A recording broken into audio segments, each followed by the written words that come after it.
We light this chalice for all who are here and all who are not, for all who have ever walked through these doors, for those who may yet find a spiritual home, and for those we can't even yet imagine. For each of us and for us all, may this flame burn warm and bright. I'm Soren Long. And I'm Craig Long. And I'm Silas Long.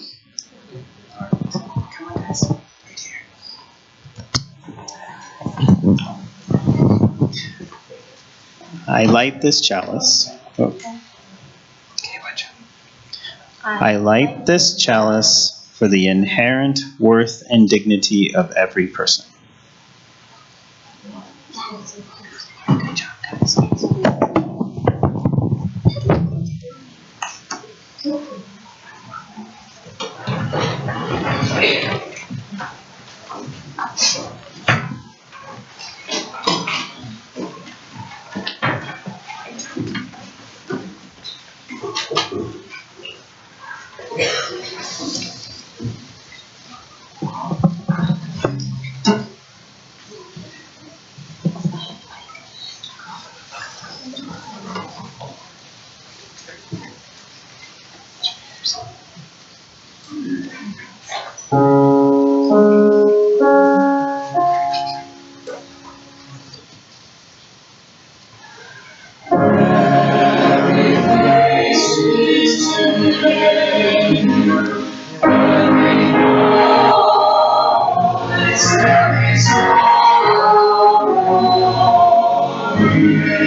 Hello, everybody. I'm Matthew Westra, and I was the chair at this point of Jordinn's congregational lay support team, so that role has come to a close. And I should say the soon-to-be Reverend Jordinn's support team.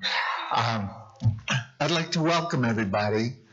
We have multiple congregations here to ordain Jordinn, and we welcome Lawrence and the UU Fellowship there. We welcome the Church of the Larger Fellowship.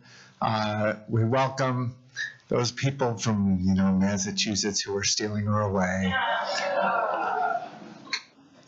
So we provide the space, but it's not our space alone today. So welcome, everybody. Thank you.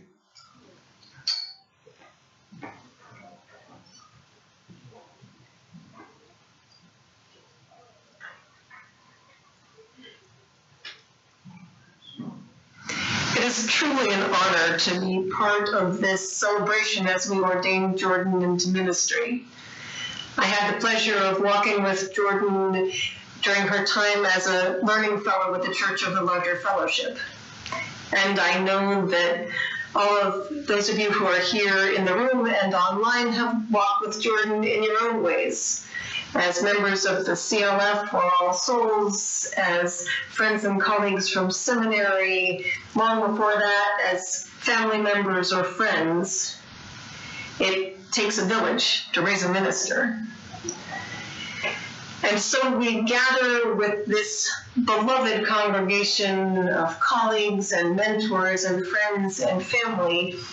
But the most important role, the crucial people to this operation, are the members of these congregations, All Souls Kansas City and the Church of the Larger Fellowship, who are, under our congregational polity, the ones who actually perform the magic trick of ordination, the ones who transform a layperson into a minister. Jordinn does not ordain herself. The Ministerial Fellowship Committee of the Unitarian Universalist Association has evaluated Jordinn and declared that she is prepared and suited for ministry, but they do not ordain her. God has called Jordinn, but even God can't work this miracle. No, it is up to us. Having seen Jordinn's journey, having witnessed her preparation and her dedication and her skill and her passion, we are prepared to make real what has up to now just been a dream. Okay, occasionally maybe a nightmare. We are prepared to transform her from a layperson into a minister. This isn't a graduation. It isn't a rite of passage. It is something that we do, a gift that we give, a recognition that we offer and celebrate in eager anticipation of the gifts that Jordinn has to offer to her congregation, to her community, to Unitarian Universalism, and to the world. We gather to ordain her into becoming the Reverend Jordinn Nelson Long.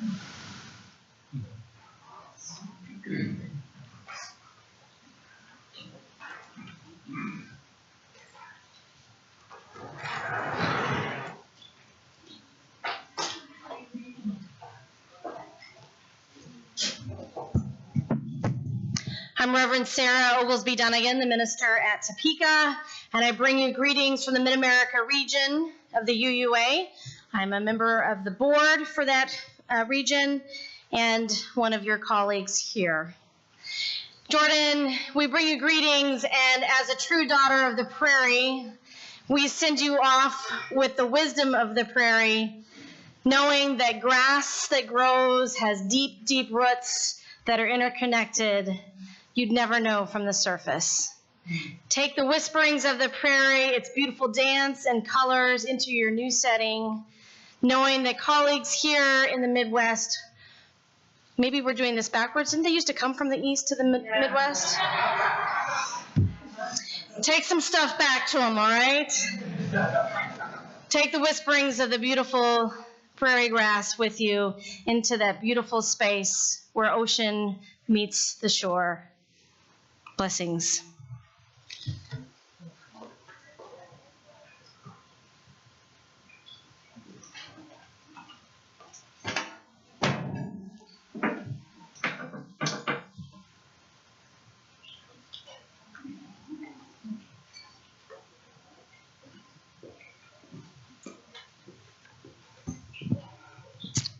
Good afternoon. And hello, everyone. My husband, Jack, who is right over here, and I are very honored to be here this afternoon to bring greetings from the UU Society of Fairhaven, located at the Unitarian Memorial Church in Fairhaven, Massachusetts. We are the very fortunate and extremely happy congregation who has called Jordinn to be our next settled minister, and she has enthusiastically answered yes. The process with Jordinn began with a Skype session in late February. Our search committee was very impressed. We knew we had found the match for our congregation. Pre-candidate week in early March left us even more impressed. The energy, the sermon, her maturity and knowledge, and appreciation for our mini Gothic cathedral. Yes, we wanted her for our candidate. A few ups and downs, hope and disappointment, until finally a yes. Jordinn Nelson Long was coming to the south coast of Massachusetts for candidating week. Needless to say, Jordinn impressed the congregation and staff as well with her intellect, her humor, her listening skills, her leadership skills, talking with the children, and her energy. Her sermons were excellent, especially the one entitled, "Do You Remember?" Many in the congregation, including my husband Jack, believed that it was the best sermon that they had ever heard. We enjoy the time spent with Jordinn and her family during candidating week and are looking forward to having them as Jordinn begins her ministerial career with us. A former interim minister summed up our experience together. From all I can tell you, you have chosen extremely well, and I predict great things from your ministry together. It was touch and go there for a while, it seems, but you and Jordinn and her young family seem destined for one another. Jordinn, your congregation and the staff at what you once called UU Hogwarts is ready to begin the shared destined ministry. So in language from the South Coast, mind the tide, choose your crew well, weigh the anchor, set the sails, and we are all on board for a wonderful, innovative, successful long voyage.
Rest in green meadows, drink from still waters, walk through the valley of death without dread.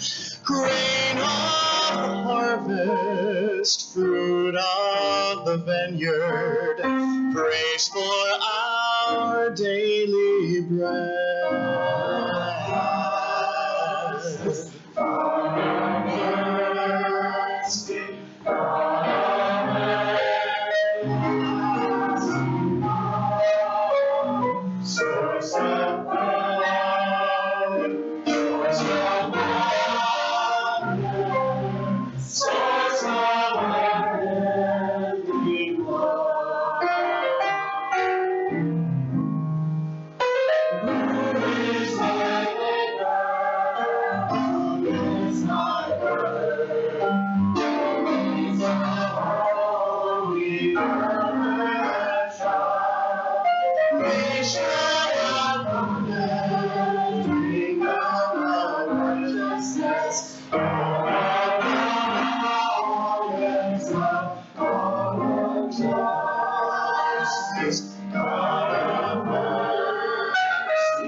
Soften our hearts and teach us repentance.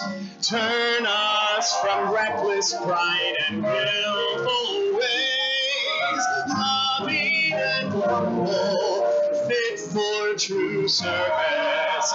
Lift us on wings of praise, of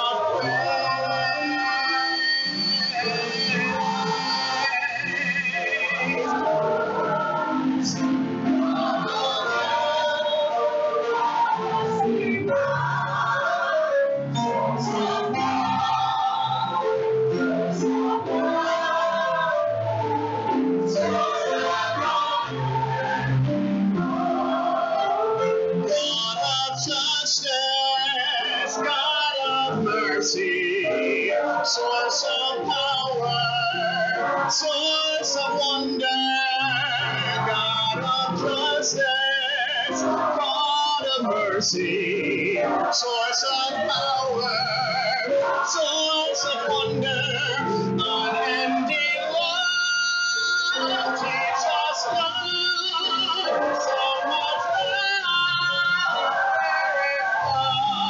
love, unending teach us love, so much love. You are the source of love.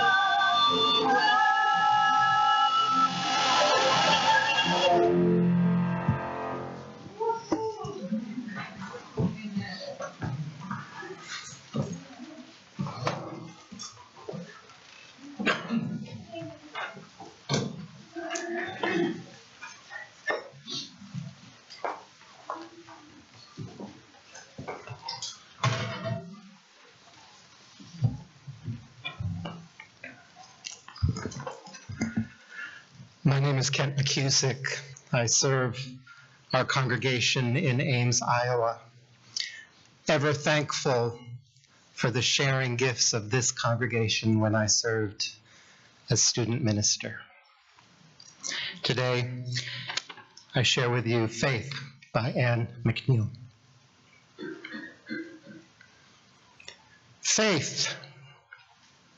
You don't remember it, children. The endless trek across dry places, the lone tree with a pump beneath, a few handfuls of grass greening, one clear mason jar full of water. Stop. You must not drink a drop. This is what you don't know. You must pour it all down the shaft, your parched mouth watching it disappear into the workings below, the leather cuffs and steel pistons. Then you pump. The steel shrieks and groans. Nothing comes. Despair closes your throat. Keep pumping. More resistance now. Your arm protests. Then great gushes spread over your hands. Speed over your hands. Cool your feet. Open your throat. In the end, you must fill the jar. Leave it for the next traveler.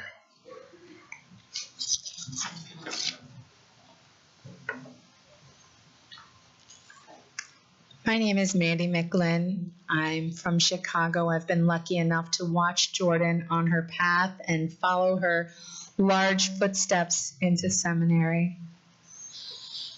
I'm reading for you today Belonging by Karen Herring. So much of our yearning begins under the open sky. A young girl sits in the fields of her own longing. She is one more thin blade of grass connecting earth and sky, swaying with desire. To be of use, the wind whispers in her ear. You who have done this know the breeze moving through these fields can blow for a very long time. Now, years later, ripened by life and love and loss, she grows toward what calls her. She leans into her longing as a plant tilts toward the light that beckons it skyward. What would the world look like if we all turned our faces toward the light in this way? If we let ourselves belong to our longings, opened our ears to the voice that says, you, I want you, I need you.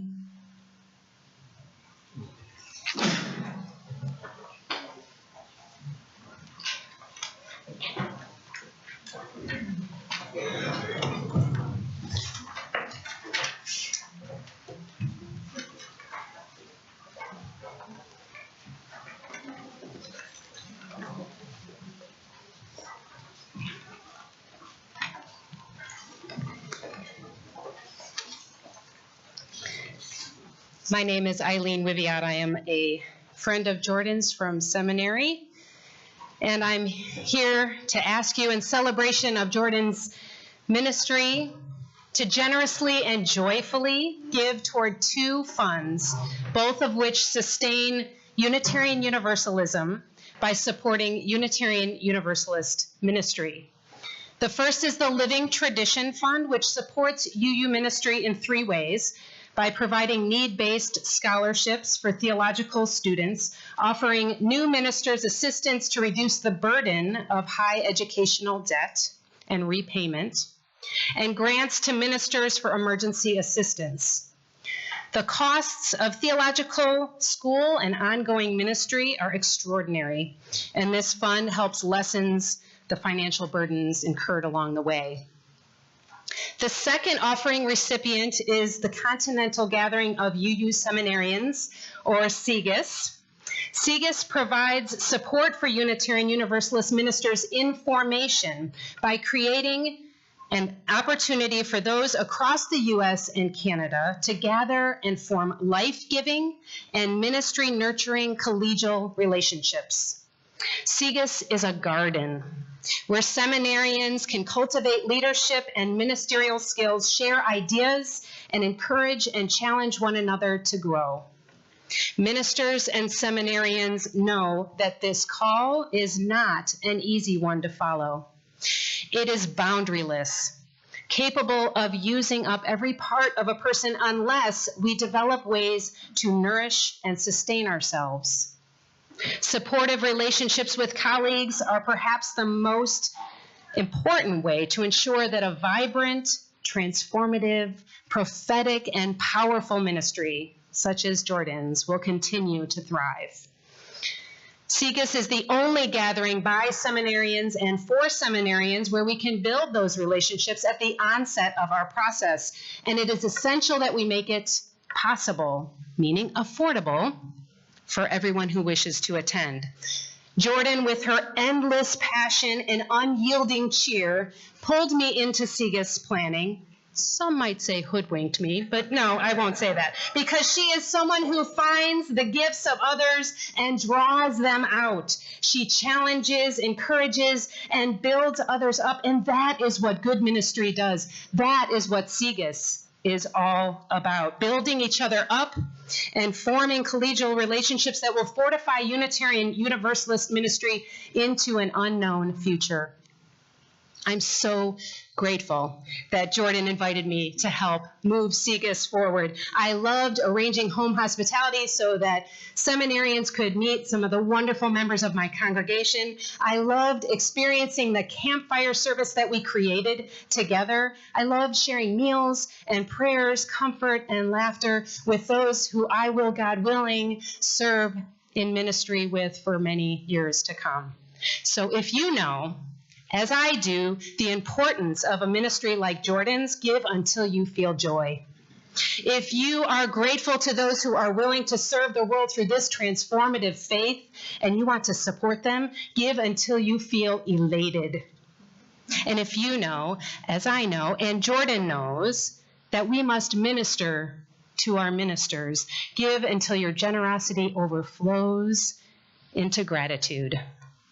Let us today and every day grow networks of care, collegiality, and resource sharing that will sustain and grow Unitarian Universalism into an ever more powerful voice of love in the world. Thank you for giving what you can to the Living Tradition Fund and the Continental Gathering of UU Seminarians by making your checks out to All Souls UU Church and writing Ordination or Jordination in the memo line. And may what you give bring you joy.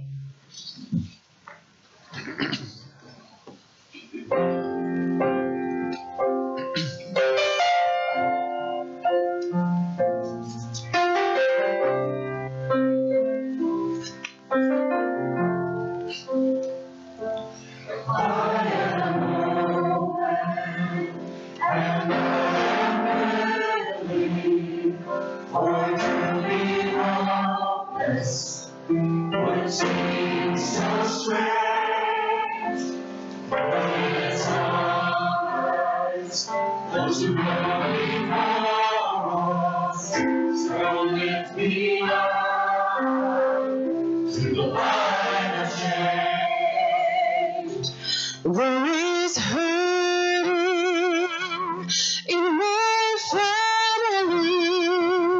There is sorrow in my town. There is panic all across the nation. There is wailing the whole world around.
Now that's something to follow.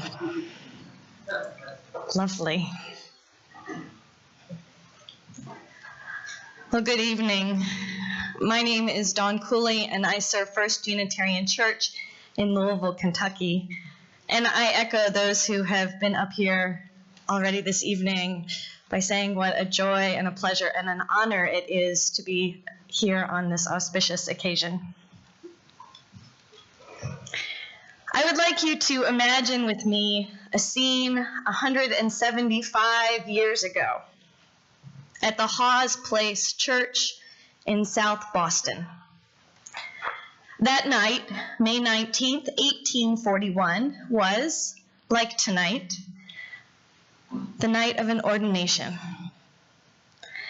The ordinand that evening was Mr. Charles C. Shackford, a mere 26 years old.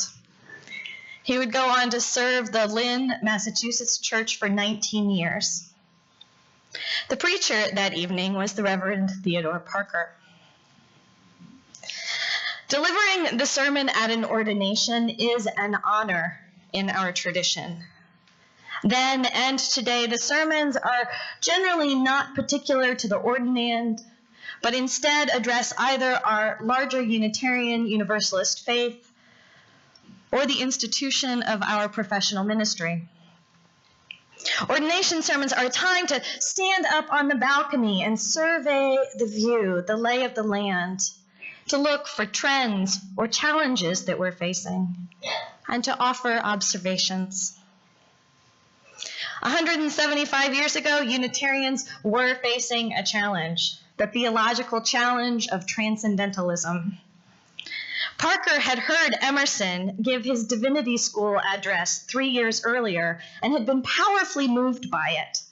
In that address, Emerson had defined many of the tenets of transcendentalism, comparing it to a more traditional Unitarian theology.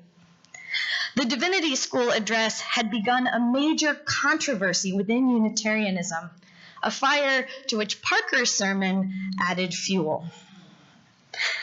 The title of Parker's sermon was The Transient and the Permanent in Christianity.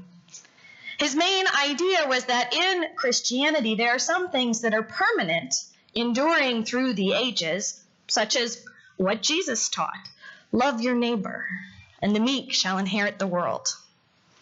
And there are some things that are transient, changing over the passage of time, such as how particular biblical passages are applied, and even, Parker said, the authority of the Bible. Hearing his sermon, some declared, if that is Unitarianism, I am not a Unitarian. Sean Dennison writes that Parker's main point at this particular ordination was that the Christians of the day were missing the point. They had confused what was transient, changeable, and impermanent for what was enduring in Christianity. Parker challenged them to look at their habits, their rituals, their practices, and their doctrines, and to let go of that which was more about fear than about the core messages of their faith. So it is with some trepidation that I take my title today from that historic ordination sermon Parker gave 175 years ago. I am not Theodore Parker. I am older than he was when he gave his address, and a woman, and I doubt history will take notice of me the way it did this man who could turn a phrase. The moral arc of the universe and government of all, by all, for all are both his. And at the same time, I believe we are at a turning point, not unlike the turning point that Parker found himself in those many years ago. I believe we are at a time when the old ways are rolling away, and the new ways that are coming in are scary, unknown, overwhelming, and challenging to the way that things have been done in our lifetimes. But while the crisis in Parker's day was a theological one, the one today is a crisis around the sustainability of religious life. Church attendance is at its lowest rate in the history of our country. More and more people understand themselves to be spiritual, but not religious. Not only are there fewer people in the pews or chairs on Sunday morning, but many of those who are there have less time to volunteer to help sustain the church, to help make it function. The volunteer bench is not as deep as it used to be, as retirees are often finding themselves with part-time jobs to help make ends meet, and many families with two parents are finding that both have to work. This might be all fine if people were able to give more financially, but church giving is not increasing at the pace with other charitable giving, certainly not at the rate needed to fund positions that used to be filled by volunteers. So we are at a critical juncture. How do we adapt to this changing religious landscape? I've written some prior to tonight about how congregations might adapt, but tonight, on this night of an ordination, I'd like to explore what this might mean for our professional ministry. For there's no doubt about it, our ministry is changing. I entered seminary in 1997. The ministry that I do now is not at all what I expected going in just under 20 years ago. Speaking with colleagues who have more experience than I do, I know that I am not alone. One colleague boldly told me that ministry used to be much simpler, more scholarly, and more pastoral, not like today with all the distractions, he said. What might the future hold for this beloved vocation of parish ministry? During the recent summit on the economic sustainability of Unitarian Universalist ministries, many religious professionals, both parish ministers, community ministers, and directors of religious education, they shared that they live paycheck to paycheck as hours are cut, student loan and seminary debt increases, and salaries don't keep pace. There is much debate within our professional associations about bivocational ministry, professional ministers who have other jobs outside of ministry. In truth, because we are not yet certain how congregations will adapt to the changing religious landscape, it is hard to predict what professional parish ministry will look like 20 years or 50 years from now. Things are changing quickly. The Reverend Corin Arisian addressed this onslaught of change in his 1998 Berry Street lecture, which had the subtitle, The Transient and the Permanent in Life and Ministry. Arisian shared that as time goes by in this marvelous, maddening world, things get more and more complicated. Events move faster and faster so that we need more than ever to have a reliable point of view, an existential epistemological compass, as it were, by which to discriminate one thing from another.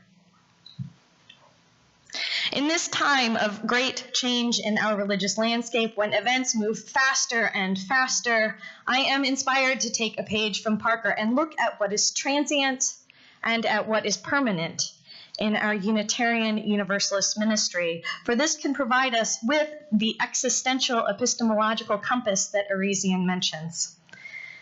Now, I don't have the luxury of an hour-long or 45-minute-long sermon, right, Kendall? Fortunately or unfortunately, depending on your point of view. So there is much that I don't have time to address. My hope is that the 5 points that I touch on here become fodder for further thought and exploration, something perhaps to be expanded upon, particularly for those of us engaged in or contemplating the professional ministry. And so, the transient. Example number 1, appropriately enough, the sermon. Or more specifically, how we deliver our message. If it is true that today's people have a shorter attention span than a goldfish,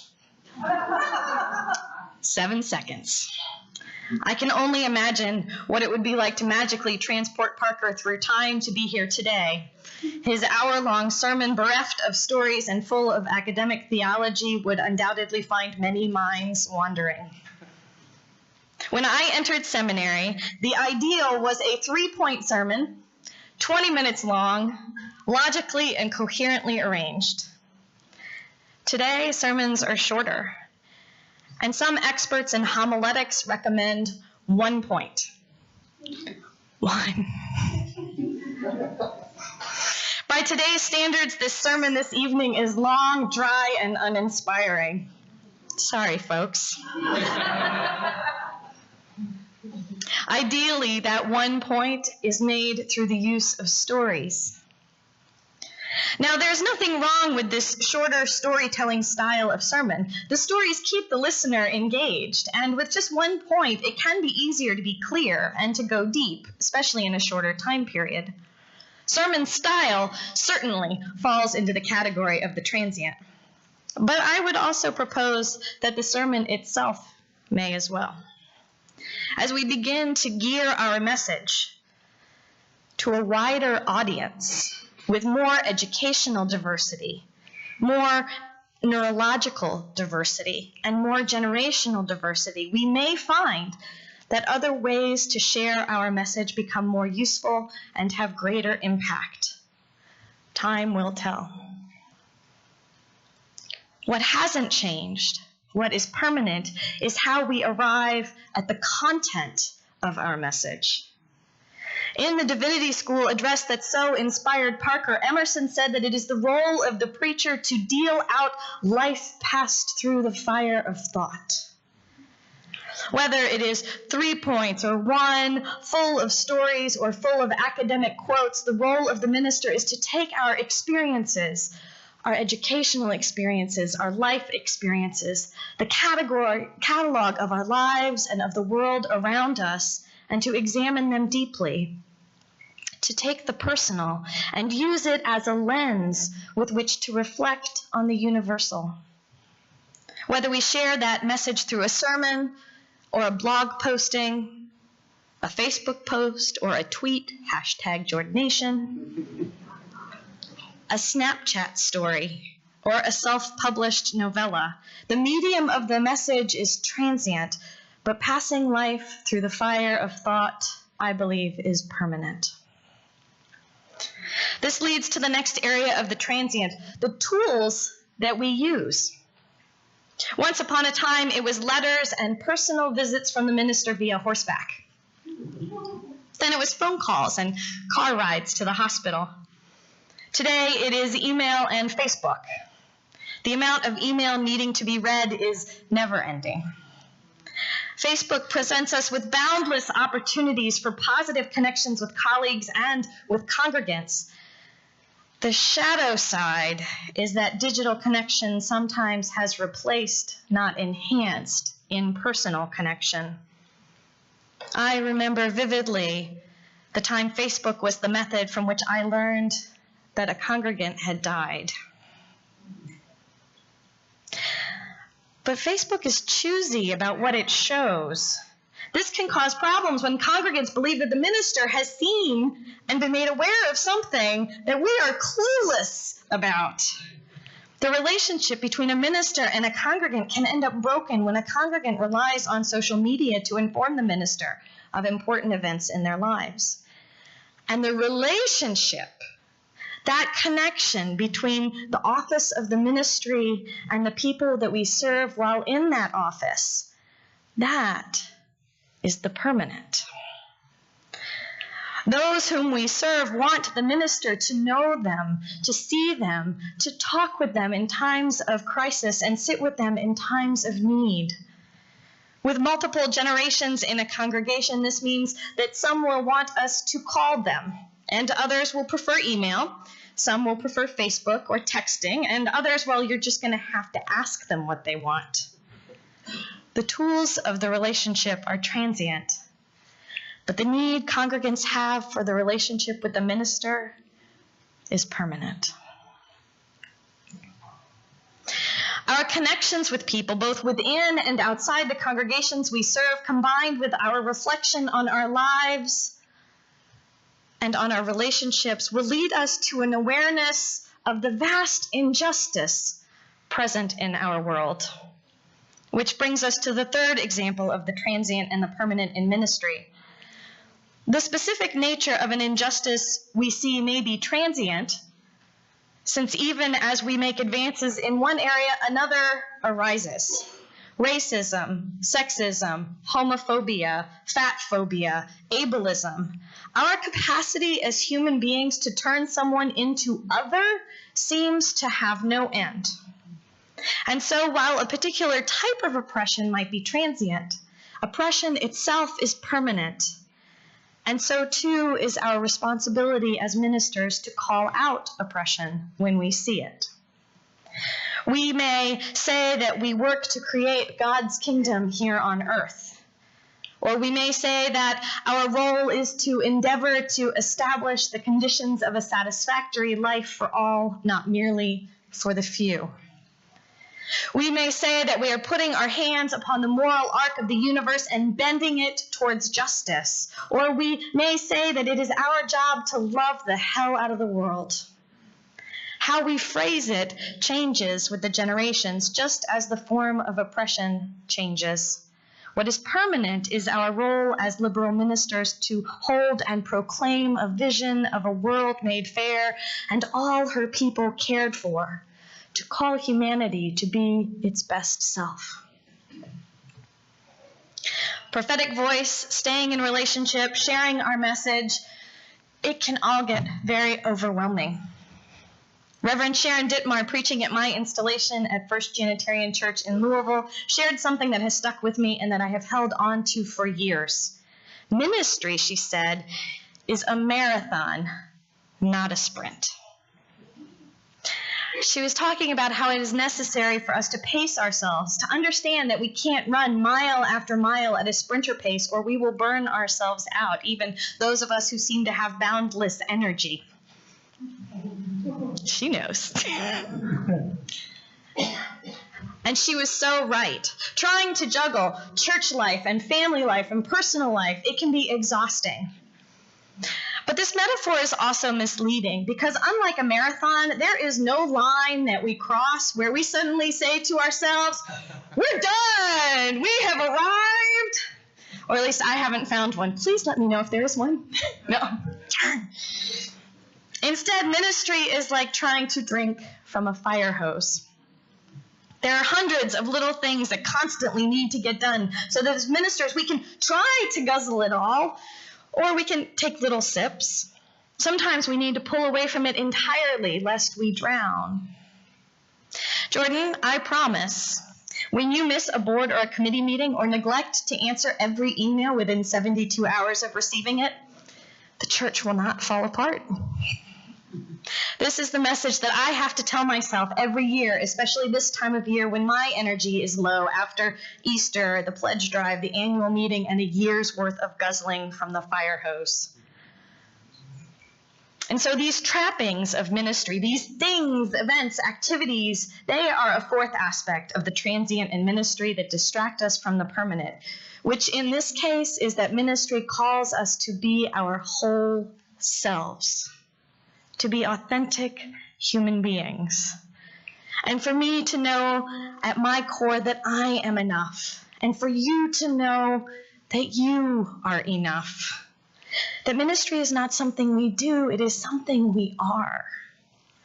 Ministry, this call to be in the world, to speak the truth in love, to meet people where they are, to challenge the world to be better, to walk with those in need, and to model all of this for those we serve. This is the permanent. And my imperfect, insecure, constantly falling short self is exactly enough to live into this ministry and bring it to life. And so is yours. I am enough. And you are enough. But it's not about me, and it's not about you. In fact, the reality is that as individual ministers, we are the transient. This is the fifth and final observation for you. Us. We live our lives, we do the best we can, we hope to make a difference, and we usually do. But our ministry ends, and someone comes behind us to take our place. As Mark Morrison Reed observed in his Berry Street lecture from 16 years ago, we as individual ministers must die to our congregations so that the ministry might live. It is our duty to fill the jar and leave it for the next traveler. And this is as it should be. This is what it means to be part of a living tradition that grows and changes with each generation. What is permanent, what is lasting, is that this tradition that we're a part of endures. We have beloveds who came before us, who paved the way and broke through barriers and ceilings. Beloveds who will come after us and drink from the wells that we tend. And beloveds who are on this journey with us, who can encourage us when our energies flag, who can call us to be our best selves. One generation passes over into another, and our ministries will end. But the ministry continues. Indeed, from time immemorial, there have been shamans, priests, wise women, and elders who have been the voice of the divine, the keepers of wisdom, the face of God for those in need, interpreting the mysteries of the universe and what it means to be human. Those in this role have buried the dead, welcomed the newly born, told the stories, kept the rituals, communicated with the divine, and shown people where to go. The specific manifestation looks different in each cultural incarnation, in each human epoch. But the need for such religious leadership itself remains constant. People will always need ministers in some capacity. The transient changes with time and generation. That doesn't mean it's bad, just that it's shifting sands upon which to build a ministry. It often demands our attention urgently, distracting us, and we can get lost in its cacophony. Read this email, write that blog entry, more stories in your sermon, go to more community meetings. As ministers, we get caught up in what is transient and we can lose sight of what is permanent. And so it behooves us to occasionally look at our habits, practices, and the stories we tell ourselves about ministry, and let go of that which demands our attention so that we might dig deeper and remember what is enduring. When we pause and listen, we can discern that which is permanent. We can hear it whispering to us, sustaining us. It tells us that we will be neither the pinnacle nor the nadir of this ageless institution, but that we are enough just the same. It tells us that our vocation is about relationship, paying attention and speaking the truth as we know it. We are called to watch where we are going, lean in toward love, and when in doubt, to tell our truth. May that which is permanent sustain us, and may it set us free. Blessed be.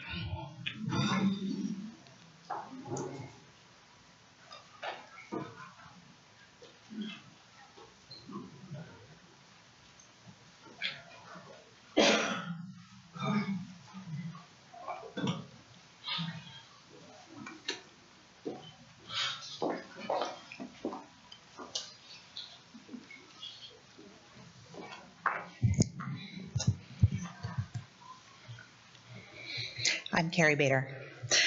The power of ordination to the ministry of the Free Church is vested only in the gathered covenant community of the local congregation. Today, 3 such congregations come together to affirm our confidence in the wisdom, integrity, and preparation of this candidate who comes before us seeking the office of spiritual and institutional leadership.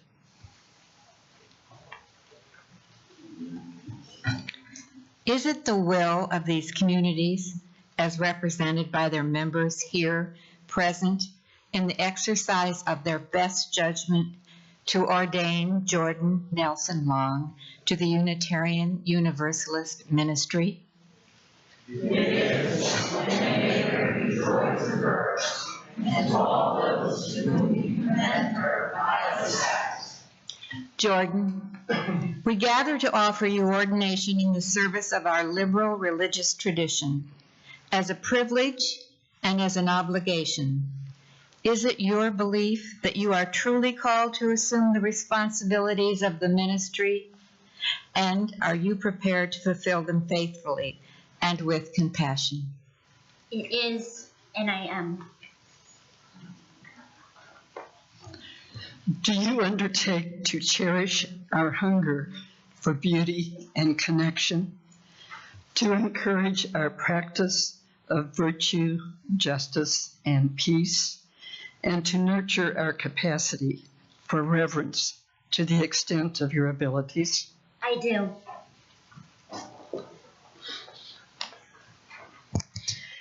And is it your intention and desire to serve the liberal church with insight and integrity, helping to nurture its faith and to spread the freedom and hope of that faith to others? It is. This being the case, will those members of the congregations here present or participating online please rise and say together the words of ordination as they appear on the screen? We, the members of All Souls Unitarian Universalist Church, the Unitarian Universalist Congregation of Lawrence, and the Church of the Larger Fellowship, do hereby ordain you, Jordinn Nelson Long, to the liberal ministry in accordance with the accepted practice of our free churches. We summon you to dwell among the people of our faith, serving the highest good you know, speaking the truth as you understand it, in love and freedom, sharing joy and consoling sorrow, nurturing community of memory and promise, and setting forth no less in the example of your life and in your teaching a commitment to do justice, to love mercy, and to walk humbly in the love of God and the dignity of the human spirit. And will all present, family, friends, visiting clergy, and guests, please join in the words of affirmation appearing on the screen. We endorse this act of ordination and affirm the ministry of Jordinn Nelson Long. May her work and her character bring honor to this movement, more abundant life to her people, and blessing to the world. It is with joy and appreciation that I take up this ministry to which you ordain me. I commit to the full extent of my abilities to worthily maintain the freedom of the pulpit and to serve ever mindful of the privileges and responsibilities of ministry. With gratitude for all who have walked before me and beside me, I vow to speak the truth in love, to diligently fulfill the offices of worship, administration, and instruction with which I am charged, to seek first to listen, even amid misunderstanding, to hold ambiguity and complexity even amid discomfort, and to nourish always the sacred spark of call that my ministry and ours together may be sustained.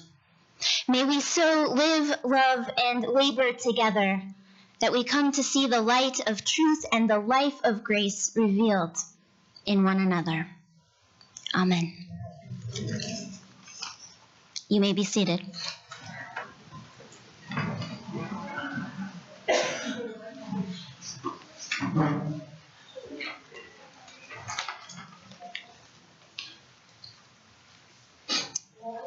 Where did the handheld go? We're going to need it for this part. Look at you. Thank you so much. And then Peter and John laid their hands on them and they received the Holy Spirit. In our living tradition, the laying on of hands is the holy ritual of ordination. She whom God has called knows in her heart this truth, but she of whom the world has need must be called forth by the people whom she serves and must be ordained by them. So we who are gathered together today are asked now to perform this sacrament. And so as we prepare our hearts and hands for this act, please gentle them in your laps. Perhaps you may want to gaze upon your hands or open your heart at this time. May we open to that greater love by which each are known, and may we, with our hands, be grateful for these living bodies and the lives that are lived within them. Bless your hands now and let them convey the gratitude for the life we share, and ready your touch to communicate the power of our living tradition. And so at this time, I would like to ask that all of Jordinn's teachers and mentors, the ministers and more senior colleagues in both our Unitarian Universalist and other religious traditions, will you come forward and place your hands on Jordinn or create a link to Jordinn through gentle hands on shoulders or arms.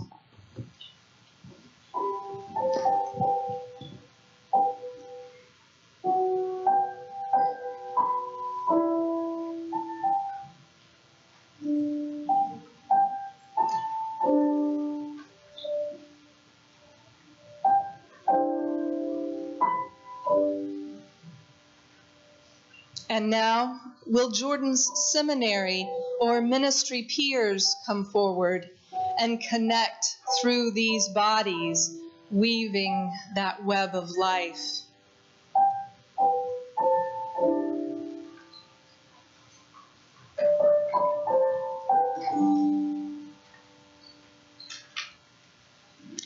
And now, will the musicians and artists, including the one-voice singers, will you come behind and join us and connect through arms and bodies and shoulders?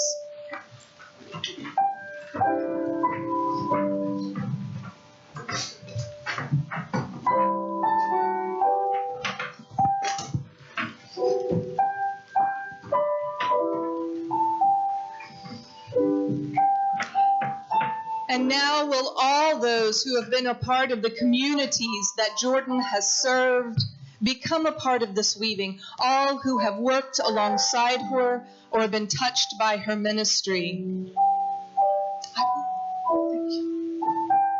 That's all of you, I think. But leave a space at Jordinn's heart for her husband and her children so that they might come in front of her.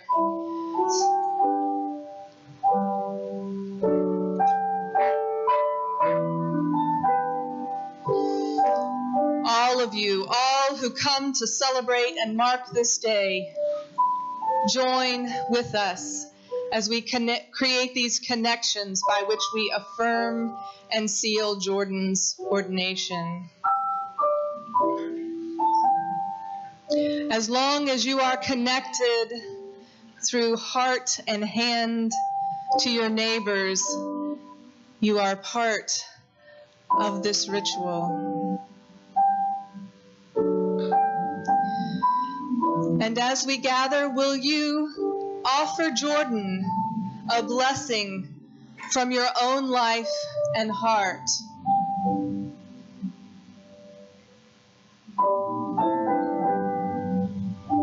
This is the day that the Lord has made.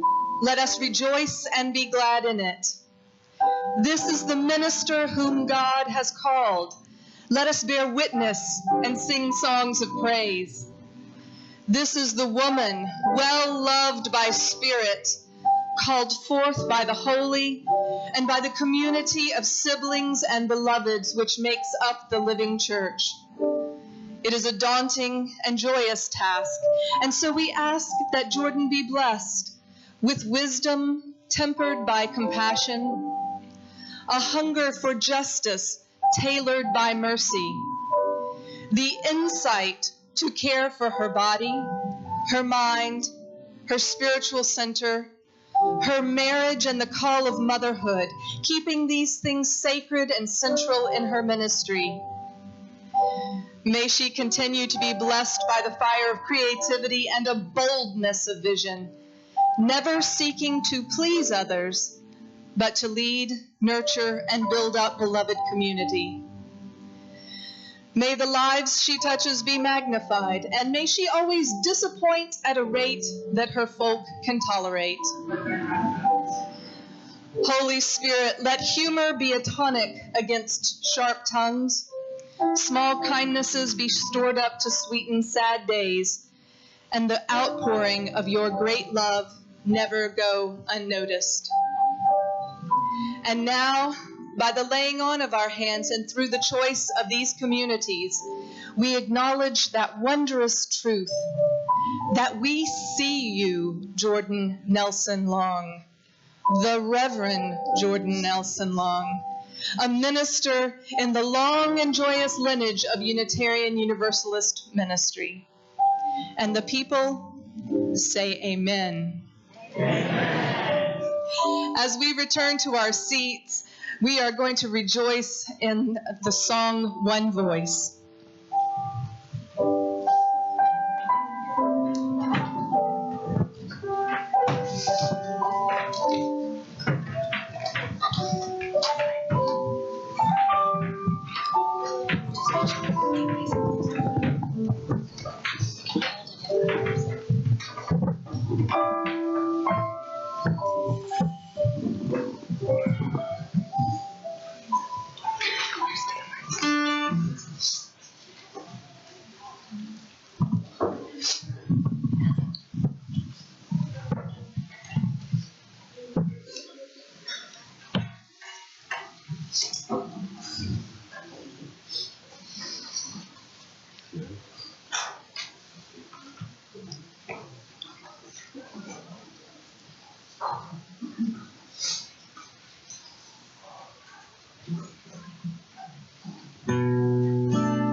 This is the sound of one voice, one spirit, one voice, the sound of one who makes a choice. This is the sound of one voice. This is the sound of one voice. This is the sound of voices too, the sound of me singing with you, helping each other to make it through. This is the sound of voices too. This is the sound of voices too. This is the sound of voices three, singing together in harmony, surrendering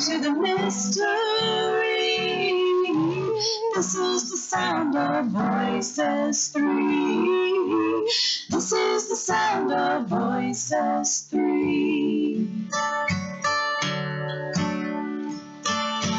This is the sound of all of us, singing with love and the will to trust. Leave the rest behind, it'll turn to dust. This is the sound of all of us. This is the sound of all of us.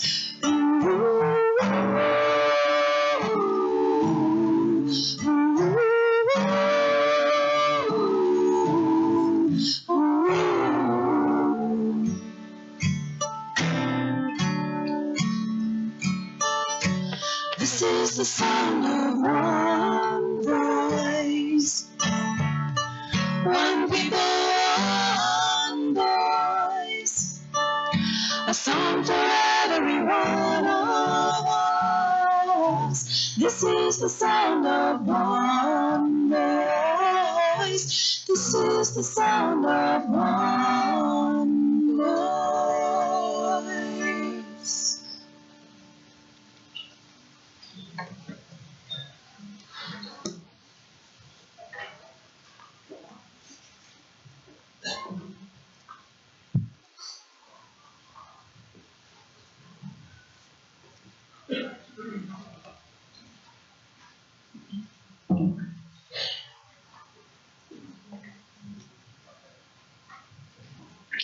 I've given a charge to a congregation a number of times. I'm not sure I've ever given a charge to 3 different congregations at the same time before.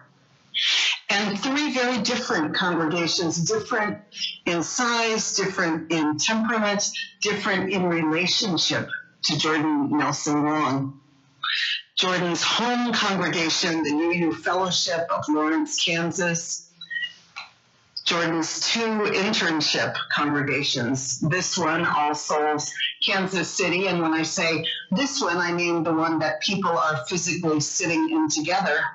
And then another one where people are also sitting together, albeit in our own homes, watching this, and in the room with you from all over the world, the Church of the Larger Fellowship. And believe me, I have no illusion. I'm sure that people from the UU Society of Fairhaven, Massachusetts, where Jordinn is soon to put on the mantle of ministry, are also online and watching. So really, 3 congregations co-ordaining 4 significant congregations in Jordinn's life in the room today. So we are geographically dispersed, and we are dispersed in the ways that we know Jordinn. Some of us know her well personally, in the flesh. We've sat with her, we've eaten with her, we've prayed with her, we've talked with her, learned with her, sat in a pew while she stood in the pulpit, all of these kinds of ways. Others of us know her in Facebook groups or online covenant groups or classes online. Some of us just read her blog and are fans. So in all of that, what is the charge to the congregation, to those of us who congregate today for this sacred moment of transformation, this ordination, this Jordination, I should say? What is our charge? And I would say that for those in the room who have an order of service, there's a way you could say the charge is on the cover. This quote from David White saying, "To be courageous is to seat our feelings deeply in the body and in the world, to live up to and into the necessities of relationships that often already exist with things we find we already care deeply about, with a person, a future, a possibility in society, or with an unknown that begs us on and always has begged us on." White goes on, and this is not on the front of your order of service, but the next line is, "Whether we stay or whether we go, to be courageous is to stay close to the way we are made." And so for each of these 3 congregations, I say whether Jordinn stays or whether, as we know, she goes, and she is going, that we stay close to the way that we are made and the way that we are in authentic relationship with Jordinn. The time when someone leaves and they're just gone and disappeared is over. Jordinn has a blog. Anyone can read it. In the new congregation, Jordinn's podcasts will be available. And on the internet, nobody is too far away. Jordinn may sever particular ways that she's in relationship, and she will, but that doesn't mean that she disappears. In this new world that we all inhabit, ministries overlap and coexist in different ways. And so for those of us for whom Jordinn has been a minister, she can in some fashion continue to be. However, she is also not. For the 3 congregations she is leaving, she is now assuming ministry with a different mantle. And part of our charge is to let her go gracefully, is to wish her well, bless her on her way, and follow her, see what she's doing, be excited about it, but not be pulling her back, not be demanding things or wanting things that she no longer will have the time or energy to give. And our charge always with one another is to embody that courage, to embody the kind of courage that David White talks about, the courage to feel our feelings deeply in our own bodies and to hold them, whether our bodies sit at a computer or sit together side by side in a room. We are in a new world. Jordinn is going forward into a ministry we don't yet know. And she will be creating ministries we can't yet imagine. And our part of this is to stay true to the way that we are and to be open to the possibilities of what we don't yet know. That we can honor the unknown that begs us on and always has begged us on. And that we can bless the unknown as it comes to us and bless it as we live into it. And so I charge us to be courageous, to stay in our bodies, and to bless the unknown, the future possibilities of ministry that we can't yet imagine.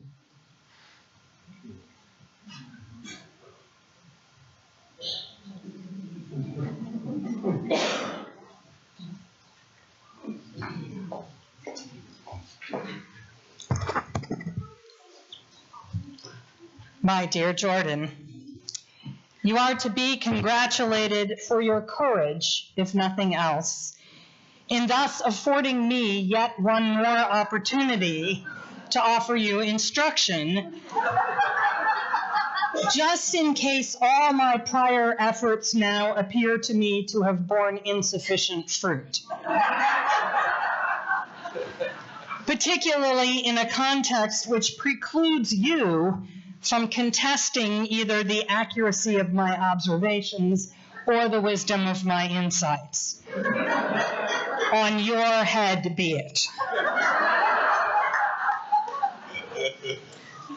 As you know, I hold it a great honor to be invited to recall you and all of us from the elevation of this occasion with all its festive trappings and warmth of affection for you as a friend and colleague and blossoming minister, to consider the deeply serious nature of today's undertaking. Even though such gatherings as these are indeed, as our colleague Mark Bellatini has described them, high play, they are not all fun and games. What we have just done with your assent is to lay upon you a mark, a burden, and a gift. It is my task to see to it that the mark is indelible, the burden is well grasped, and the gift is seen to be precious and sacred. By designating you an ordained minister in the living tradition of the Free Church, we have marked you as a person worthy of trust and authority.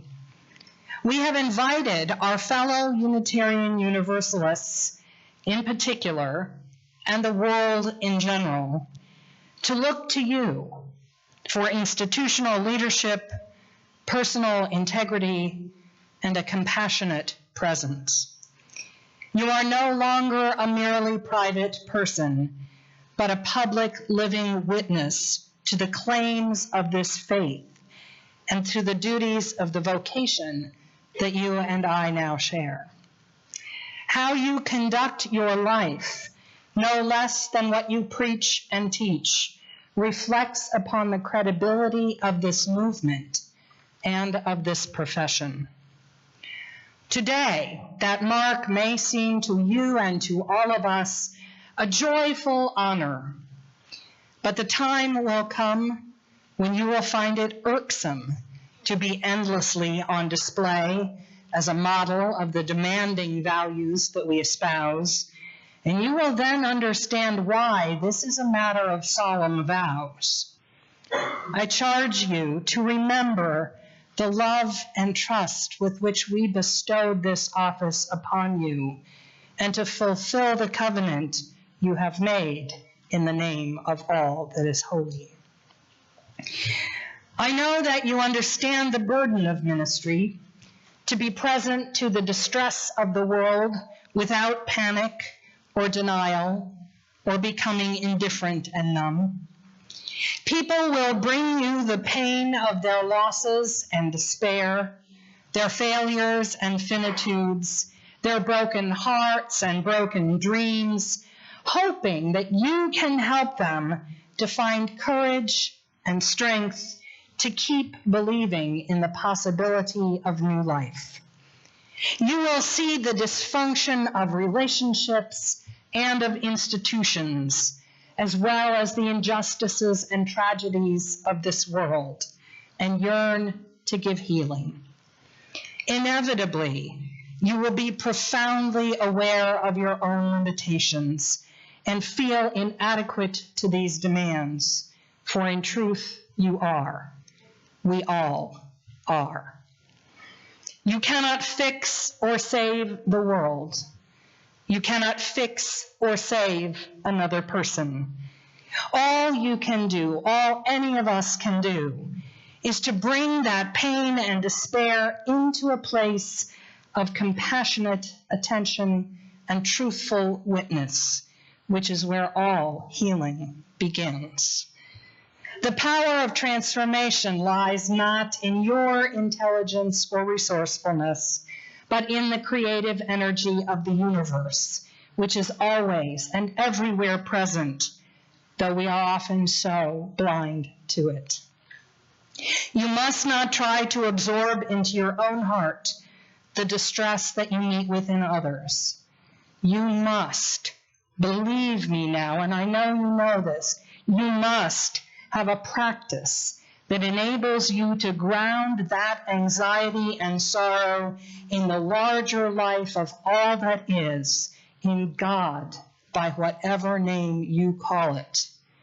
That is your task, to be the one who is not crippled by the awareness of all the hurt in the world, the one who knows where to go for sustenance, who can stand in the presence of oppression and fear and heartache and let it run through you to an ultimate, infinite source where it can do no harm. I charge you to have a vibrant, enduring relationship with that source, which will allow you to remember that you are not God. You and your work are a strand in the web, not the web, nor yet the weaver. Of course, none of us would undertake these formidable duties if the calling of ministry were not also a priceless gift. You have been summoned to live as if everything you do matters, and to stand with your fellow human beings in the most significant, sacred, and to give an overused phrase its actual meaning, truly awesome moments of their lives. You are expected to ponder the deepest questions of the human condition, and people will await your conclusions eagerly, hoping to to find in them guidance for their own perplexities. All that is most tender and precious in the unfolding of our common experience, you are meant to share and celebrate and give voice. I promise you, if you will live it out faithfully, there is no more fully human existence than the vocation of ministry. I charge you to rejoice in the privilege of this office, to embrace its generous opportunities for creativity and community, for meaning and service, and ongoing spiritual growth. We have marked you out for service. Remember to be the servant not of our desires, but of the holy purposes of love, truth, and righteousness. You have taken up the burden of the world's sorrows and suffering. Do not seek to carry it by your own strength alone. Be assured that however great your struggle with your own finitude, the truly important work is not about you. And take joy in the deep wells of shared meaning and growth that the calling of ministry opens to you. Thus, I charge you on this auspicious day and welcome you into the community of those whose lives are given to the service of the Most High. May the bright promise of this hour be fulfilled in many years of fruitful ministry. Bless you, dear one, and all those you will touch in faith for the rest of your days.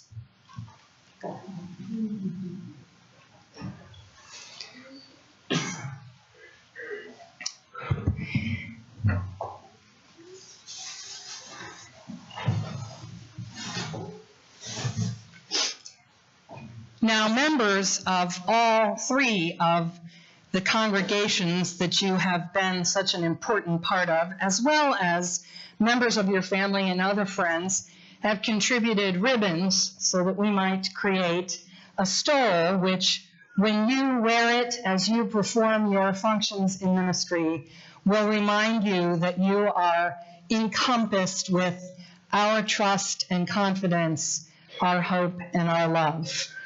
May it be a token of ministry that will serve all of humanity for a long time.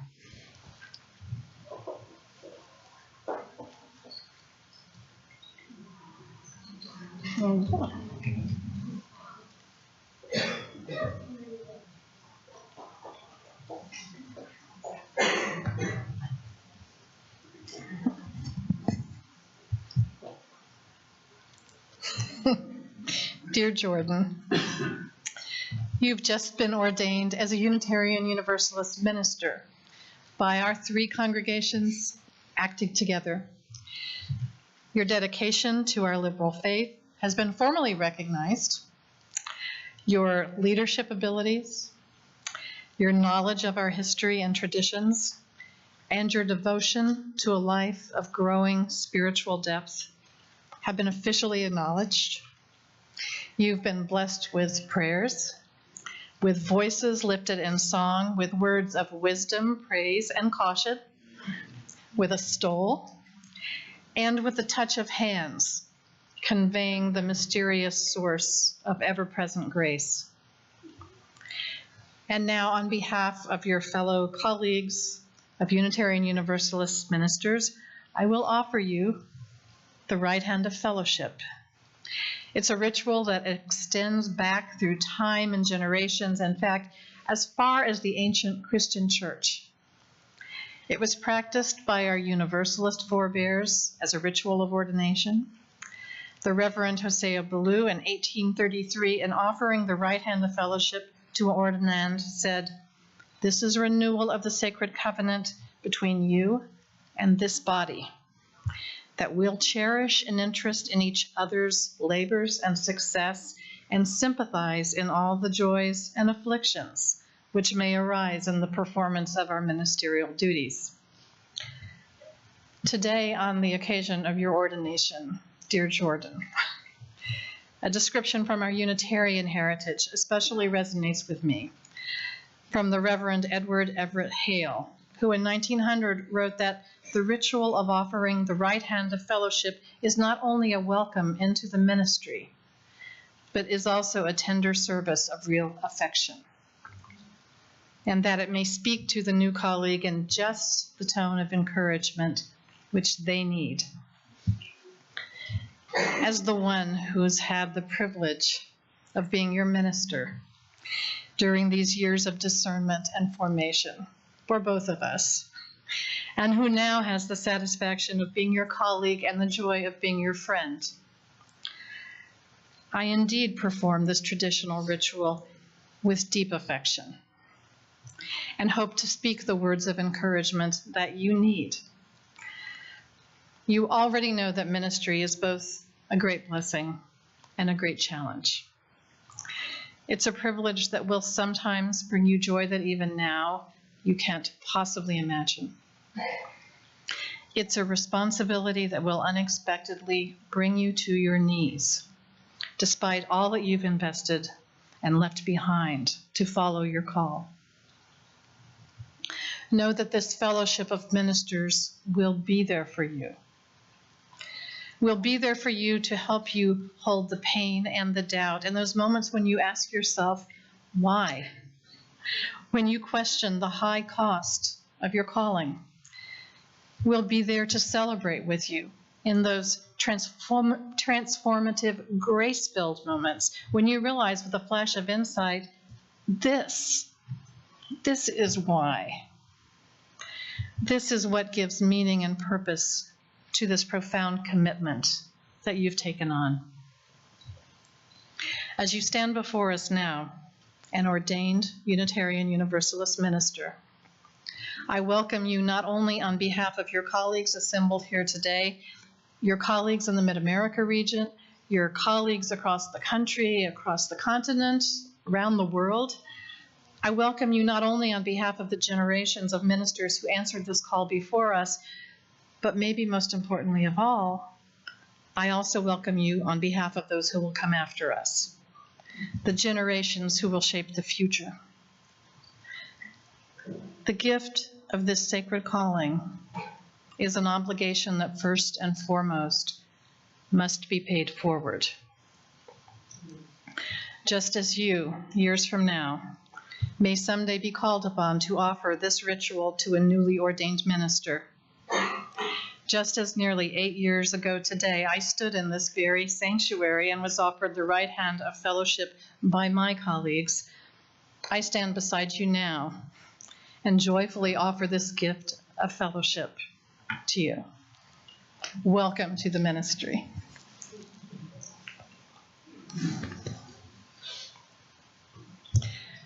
Let's all rise now in body or spirit for our closing hymn.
Upward to the shining sky.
Let us go out now again to greet this day that we are given.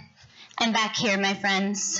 Benediction from the back of the room is a little liturgical Christian tradition. Welcome. Let us go out again to greet this day that we are given and this world that we help to make with joy. Taking heart in the journey because we carry song and story that have nourished us. Casting roots ever more deeply because our traditions provide context for our lives. Delighting in one another's company because our friendships are sweet.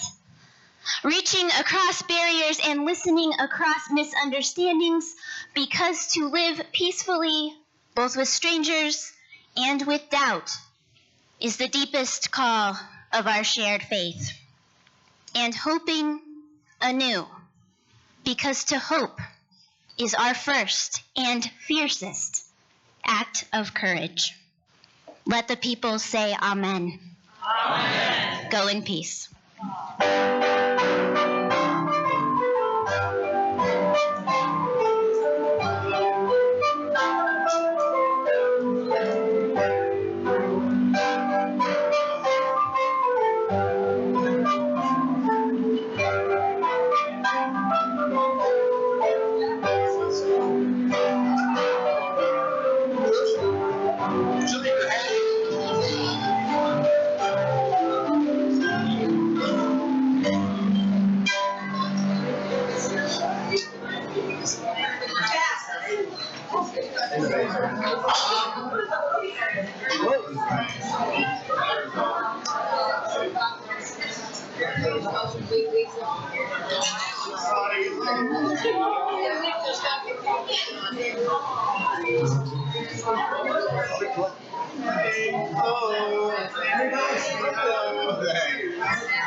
Maybe in the shop.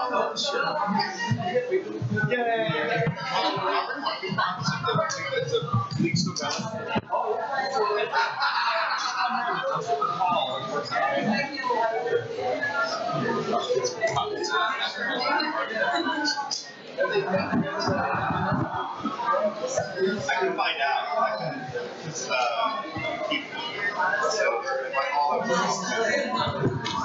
Good.